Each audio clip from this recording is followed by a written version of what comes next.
Hi hello అందరికీ morning mini blog ఇది. ముందు లేవగానే ఒక సైడ్ పాలు పెట్టేసాను.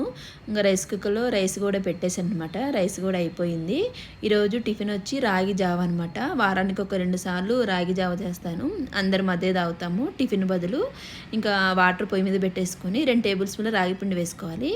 కొంచెం వాటర్ వేసుకొని కలిపి పెట్టేసుకోవాలన్నమాట. ఉండలు లేకుండా కలిపి పెట్టేసుకోవాలి. నీళ్ళు బాగా తెలియటప్పుడు ఈ కలిపి పెట్టుకున్నాం కదా రాగి పిండి, అది కూడా వేసేసుకోవాలి. వేసేసుకొని ఉండలు లేకుండా కలిపేసుకోవాలన్నమాట. ఒక 5 నిమిషాలు ఉంచుకోవాలి. కొంచెం ఉడికించుకున్న తర్వాత ఎక్కువసేపు ఉంచుకుంటే చిక్కబడిపోద్ది.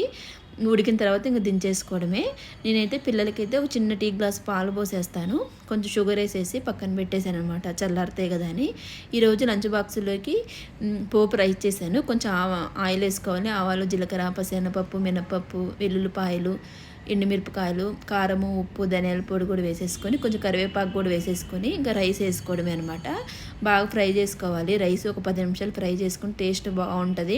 మనకి ఏం అర్థం కానప్పుడు ఏం చేయాలి లంచ్ బాక్స్లో అర్థం కానప్పుడు ఇలా చేసిస్తే పిల్లలు ఇష్టంగా తింటారు. ఇంకా పిల్లలకి కూడా ఇక్కడ జావగా ఇచ్చేసాను అనమాట. ఇంకా లంచ్ బాక్స్ కూడా పెట్టాను. ఈ వీడియో మీకు నచ్చితే ప్లీజ్ సబ్స్క్రైబ్.